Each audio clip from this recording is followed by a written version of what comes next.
The following is a special presentation of Tony Kurre Radio. Want the real story behind the sound bites and headlines? Let's find the facts. Remember, it's not a conspiracy theory if it's the truth. You are not paranoid or confused. You just need to know. Welcome in, everybody. It's time for Need to Know this week. Keefer with you and recharged and ready to go on a brand new week. I have kind of a hodgepodge of topics to talk about because if you've been paying attention, there are a lot of things going on in our country. But I think one that needs a lot more attention and a lot more discussion because it really is kind of the poster child for what's going wrong right now in America is the tragedy in Palestine, East Palestine, let's get this right, Ohio, where a Norfolk and Southern train on February 3rd derailed, 50 cars biting the dust in that derailment.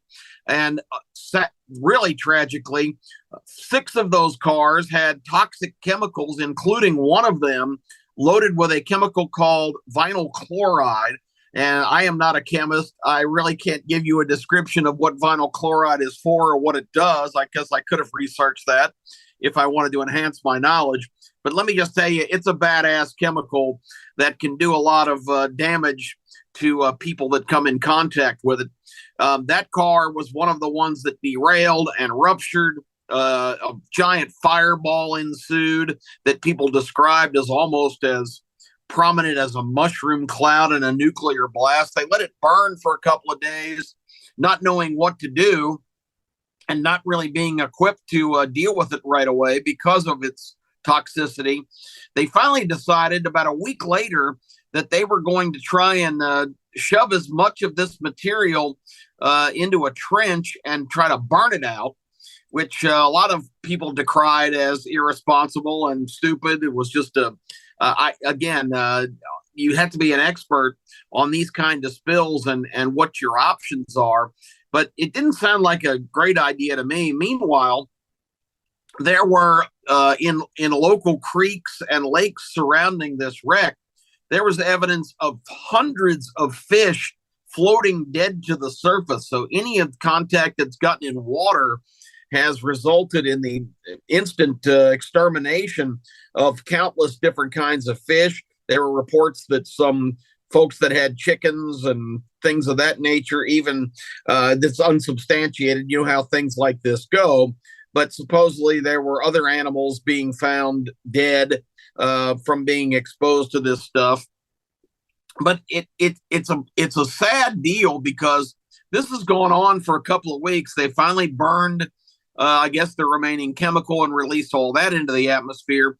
But in an era where the Biden administration is decrying the terrible effects of an a gas stove that can have on the environment, here you've got a clear-cut environmental disaster, and the federal government's response has been non-existent, basically.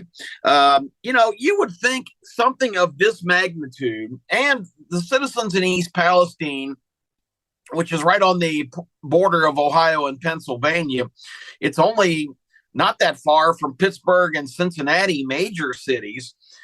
You would think that instant response would be required, to be on site. I mean, when you have aftermaths of tornadoes and things of that nature, politicians, I guess because there's no danger, are always wanting to get the photo op of being on the ground and acting concerned and showing empathy for the people that live in the area and the victims and assuring that they're going to get lots of federal help. Well, that has not been the case in this particular instance. The president, Joe Biden, the vice president, Kamala Harris, now 2.5 weeks removed from this. It's 17 days since the accident as we're recording this week's show. They have not made an appearance in East Palestine, which, again, the president of the United States, that's kind of one of the primary functions of that office is to go places where terrible things have happened, reassure people, pat folks on the back, give some hugs, show some concern. No show Joe as far as Palestine, and he didn't even dispatch Kamala Harris to go make some of her very brilliant remarks to the people to reassure them either. That's bad enough. That's the symbolic. Of course, the president's going to go and just tell people that everything's going to be okay and we're going to get this fixed up and you're going to be fine and etc. But what really is shocking is the total absence of Pete Buttigieg. And if you remember Pete Buttigieg, Mayor Pete, the former mayor of South Bend, Indiana, which apparently qualified him to be president of the United States in his mind. He made a run for the Democrat nomination back in 2020, was not very successful in gaining support. And when Joe Biden ultimately prevailed, because Mayor Pete is such a vibrant, knowledgeable, rising star in the Democrat Party, he was made Secretary of Transportation. Now, you might ask yourself, how does the mayor of South Bend, Indiana, does he come from a commerce background, trucking or railroads or aeronautics? What is his expertise in terms of being Secretary of Transportation? Well, the short answer is nothing. Pete Buttigieg has no experience with transportation other than maybe driving his Prius or whatever he motors around in. And his biggest qualification is the requirement and the box that he checked by being added to the presidential cabinet, because Pete Buttigieg, which is completely his call, I have no problem whatsoever with Pete's choices in life, but Pete is a gay man, and that's fine. He and his husband recently adopted a newborn. Pete took 6 weeks of maternity leave for that, conveniently during one of the heights of the supply chain situation, where ships were backed up 100 deep in ports in California trying to unload goods. Pete Buttigieg was nowhere to be seen. Once again, he is the ultimate no-show guy. But in this particular case that involved a train derailment, you would think the Secretary of Transportation, who's in charge of every aspect of that particular facet of American life, he also had no appearance during the airline breakdown right around the holidays, where Southwest, because of a computer glitch, canceled thousands and thousands of flight and stranded passengers all over the country, including myself and my son, trying to fly back from Vegas to Birmingham. And I'm not going to tell you the hardships that I endured having to spend 48 extra hours in Las Vegas, but the inconvenience certainly was a major factor, and the cost of scrambling around with 2 days' notice and getting an alternate flight on Delta into Atlanta and over to Birmingham that added about $800 to my travel tab for this year. But Pete Buttigieg, once again, in that particular crisis, didn't weigh in, didn't have anything to say. And now this one is really bad, a train derailment. Here's the fact that a lot of you probably don't know, that in the United States, there is an average of 3.5 train derailments every single day. Over 1,000 last year in America.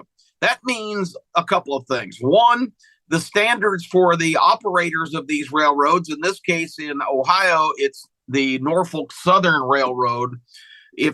Obviously there are some things that are going wanting in terms of maintenance and making sure that what they're putting on the tracks is sound equipment.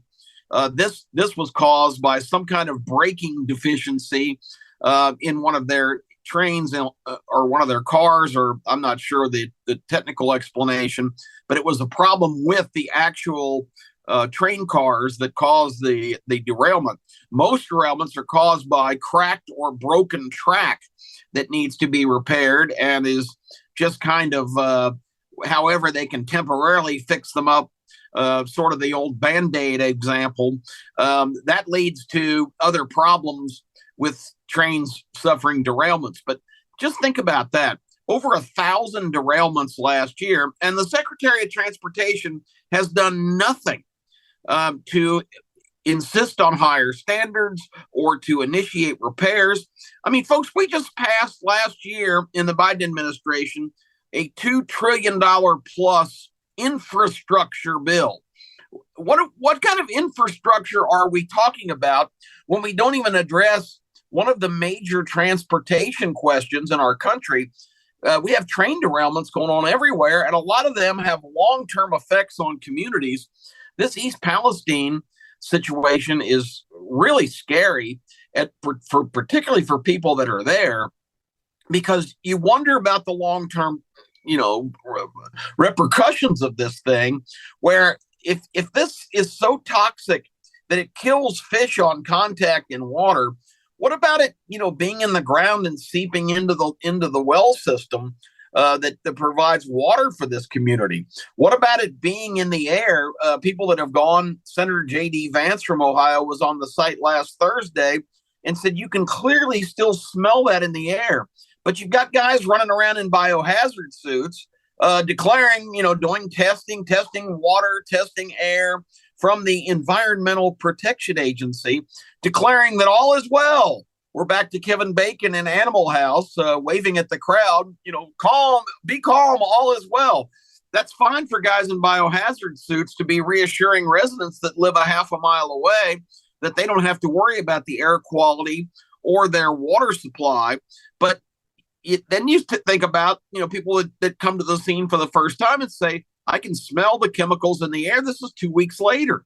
So obviously, these folks are extremely concerned about what it's going to be, and not necessarily short term, but in 8 or 10 years, what kind of repercussions are going to be in terms of people contracting different kinds of cancers and serious illnesses. Look what happened after 9/11 in New York. The EPA declared just a week or so later that the air quality was okay and everything was fine. It's not fine. You've still got an alarming rate of people that have contracted different breathing ailments, lung disease, cancers. Once again, the all is clear is not something you can be very confident in. Again, with guys having biohazard suits on. I think the director of the EPA is a gentleman by the name of Michael Regan. I think he should have been there sooner than just last Friday. That was the first time he decided to show up 2 weeks after the event. And he didn't, stand out in the fresh air. He went to a community center and met with some families and talked about everything being okay. This guy doesn't have very much background in environmental issues either. The Biden cabinet was basically selected based on an approach of, we're going to make our cabinet look like America. So in other words, one of our favorite new words in our daily lives, diversity, was the number one priority. And look, I have no problem whatsoever with diversity. Diversity is great in concept. The more the merrier, from all kinds of different backgrounds. I don't care, what you look like, what your sexual preferences are, what your ideology is. All that is moot. But what is pertinent is, what's your experience? What do you bring to the table? I'm just going to give you a wild example here. If I had an identical twin brother and he didn't know anything about, let's say, the environment, and he was made the EPA director, I would have a big problem with that. I would be the first screaming from the rooftops that, he doesn't have any knowledge of this. Why is he getting this cabinet post? And that's the problem with making diversity the first choice. If you're a football team and you need a nose tackle, which typically is about a 350-pound, house of bricks in the middle of your line. But, imagine a coach looking around and going, you know what? We don't have any Asian, guys on our team, and puts a 150-pound guy in there just to get some more diversity on the field. That's probably not going to have a great deal of long-term success for a football team. But any kind of team you're assembling, whether it's sports or business, the number one qualification is not who somebody is in terms of looks or attitudes or how they live their life. Qualifications has to jump out. And if you can find somebody qualified that fits your other criteria, that's great. But if you look at this Biden cabinet, very, very weak on expertise and experience, and very diverse. I will say that they've got a nice collection of folks, but not necessarily experts. And in Pete Buttigieg's case, not a guy who really wants to be where the action is. And if you're the Secretary of Transportation and there's a major accident, that's kind of a required element in the job. You've got to be willing to be on the ground and lead from the front on things that are happening. You can't just kind of shrug and say, well, geez, that's too bad. Shake it off. And we're concerned about this. From afar, Buttigieg has commented a couple of times in Washington, but that's as close as he's gotten to East Palestine, which I find to be absolutely reprehensible. In fact, Buttigieg's number one contribution as transportation secretary has been to declare our interstate systems and a lot of the exit ramps and different things in big cities racist. He is more concerned with the woke agenda than the broke agenda, which a lot of our transportation system is. Bridges, railroads, airline coordination, a lot of things need his attention as Secretary of Transportation, but he can't be bothered with that. A, because he is the leading social warrior on the staff in Washington, and B, he doesn't know, pardon my French, shit about any of this. So, it's really a bad statement when you've got a Secretary of Transportation who knows nothing about transportation and doesn't seem to care, because if he did, railroad cars would be inspected thoroughly. You would have a lot of different attention paid to the track systems around the country. 3.5 derailments a day. When I heard that statistic, that is just astounding to think about. And these trains, in this case, here's another just terrible oversight and problem with the rail system. That this train was rumbling down the tracks at full speed with 100 and some odd cars, and it was not listed on any of the reports as far as the ledgers that each trip has to carry, that it had hazardous materials, because it didn't qualify with enough cars that would put it in that category. But you're still hauling this whole car of vinyl chlorine, which is one of the worst chemicals that need, as far as being dispatched to be contained. And there has to be some oversight on that to say, well, yeah, this might not have the 8% of cars that are toxic that qualify it for special consideration. And those considerations are a train that has that kind of toxic substance has to go at slower speeds, particularly through towns and population areas. And this train was going full bore. And the other reason is that the local officials that know that this train's coming need to be kind of on standby and ready to make a quick response if something terrible like this happens. If they don't know there's toxic materials on the train in the train procession, then they're not really prepared to deal with this kind of situation. So there's a lot of things that Buttigieg needs to be doing. So he didn't make an appearance. I just mentioned the EPA director, who has hardly any background in the environment, and the environment is another one. It's more climate change. That's what the EPA is worried about, of course. Climate change. We're all doomed. Our existential threat, the biggest threat to our planet, according to Joe Biden, even more than nuclear weaponry. That's the job these days of the Environmental Protection Agency. Of course, all of this toxic chemicals going into the atmosphere and into the water of this community, that would seem like a little more important existential crisis to me than worrying about the planet's natural evolution and the temperature rising or falling a degree or two.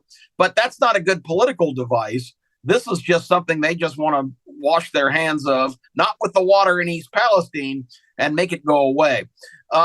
So that guy was 2 weeks late getting there. What about the director of the Health and Human Services? I would think that would be a major guy that also would need to be on the ground there to coordinate efforts to help these people and get them evacuated and resettled and figure out their individual needs. That guy's name is Xavier Becerra.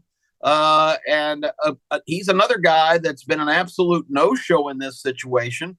I think this would qualify for something that Health and Human Services would be concerned with. Also, you might want to ask yourself, why are we transporting still by rail substances like this? Well, there's an easy answer to that. The first thing that the Biden administration did when they came into office was quickly strike down basically any kind of new pipelines that are in development.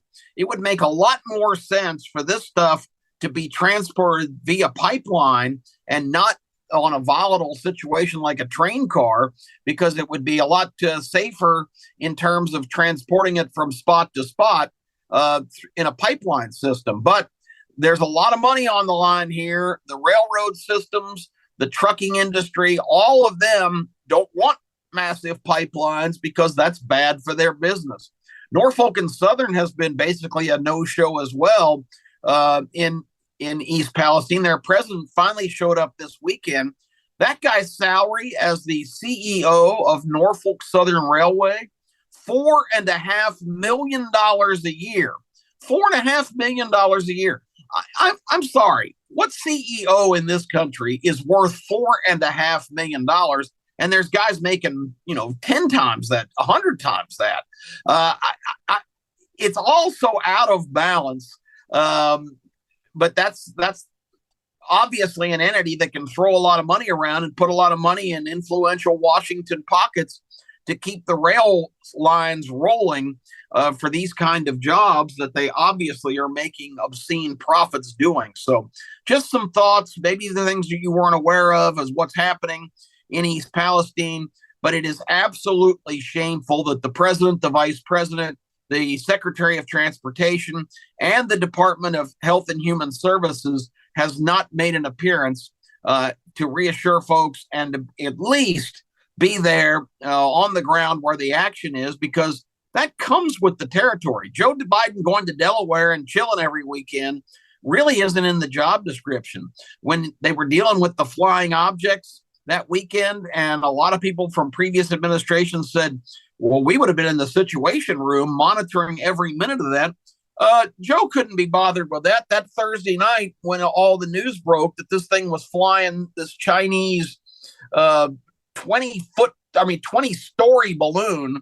I mean, this is not just some minor little thing. This is some gigantic contraption that's flying right over the interior of our country. Joe Biden wasn't in the Situation Room. He took a Marine helicopter and went home to Delaware for the weekend, like he does every weekend. Joe Biden is not up to the task. He is just a figurehead who's told everything's great and you're doing a fantastic job, Joe. He's oblivious. This is scary times for our country, folks, and we really need to start to step up and demand more from our officials, because right now things are going to hell on a bobsled. It is not good and not a cheery story, but it's things you need to be aware of. And I hope we gave you some information today that maybe you weren't totally up to date with. Let me wrap up with two quick things. One, the idiot of the week, the absolute stupid comment of the week, was from CNN's anchor Don Lemon, who's always controversial. And Don is finding it a little extra beach time this week because he's suspended by CNN temporarily for last week making the comments when South Carolina former governor and former UN ambassador Nikki Haley announced her presidency bid. She's running for president as a Republican in 2024. And let's just say on the front end, far left people do not like women or Nikki Haley comes from, her parents immigrated from India, so she's an Indian American. from the country of India, and also a female. And Nikki Haley is not a popular choice because anybody that they think is disloyal in these kind of situations are fair game. Well, Don Lemon went on and said, because a big part of Nikki Haley's remarks were that, we've got to pass the torch to a new generation of Americans. John Kennedy said the same thing in the 1960 campaign. She said it's just ridiculous that most of our politicians are lifers in Washington and are 75 plus. She said, it's time to go to a new generation. Well, Don Lemon says on his newscast that night, while he's deriding her bid for the presidency, he says, besides, what does she mean a new generation? She's way past her prime. And one of the panelists on the thing said, well, what would you consider, Don, the prime for a woman? And if any of you are listening to this that are 45 plus, I apologize, females, because if you are, Don Lemon has declared you're past your prime. You're in your prime in your 20s, maybe your 30s. But after that, you're not qualified. You're not in a new generation. Nikki Haley was born in 1972. She's 51 years old. I would say Nikki Haley is very much in her prime, but Don Lemon doesn't agree, and amazingly, neither does CNN, because how insulting is that to every woman that if you're past your mid 30s. You might as well pack it in because that's it for you. You're past your best days. So good for CNN to finally do something good. And the other is the hypocrite of the week, and that's my guy that I look up to so much, Bernie, Democrat Socialist Sanders from Vermont. Bernie has written a book that is going to be a bestseller, no doubt, that talks about all of the evils of our country being attributable to a free market and capitalism. And Bernie just rails against that. And if you want to go and shell out $95 through controversial Ticketmaster, which Bernie and a lot of senators are tearing to pieces every week on Capitol Hill by being a monopoly and really controlling the ticket market, Bernie was confronted on a show yesterday of, how do you feel about, you've made a lot of derisive comments about Ticketmaster. Now, for someone to come and hear you rail against capitalism, it's $95 plus fees on Ticketmaster. And he said, well, I have nothing to do with any of that. That's the publisher doing that. I wasn't even aware of it. But talk about hypocrisy. Here's a guy who writes a book about the evils of capitalism, and he's trying to get basically $120 a ticket for people to come hear him rail about capitalism. The hypocrite of the week, absolutely no doubt. I hope we had some good things in here that you did not were not necessarily aware of, and some things that you needed to know. Always a pleasure to join you here on TKR. Looking forward to coming back a week from now with more thoughts on everything that's happening. Thoughts and prayers with the people in East Palestine. It's got to be a very scary situation, particularly if you have kids in that environment. I hope that people can get out of there or can afford to get out of there if they can, because I sure wouldn't want the anxiety of wondering every day if my kids have been adversely affected by this stuff and face a life of illness and tragedy later on down the road, despite the assurances that all is well. I'm Kip Keefer. All the best. God bless you all. We will talk to you again very soon. Thanks again for tuning in to Need to Know. This has been a special presentation of Tony Curry Radio.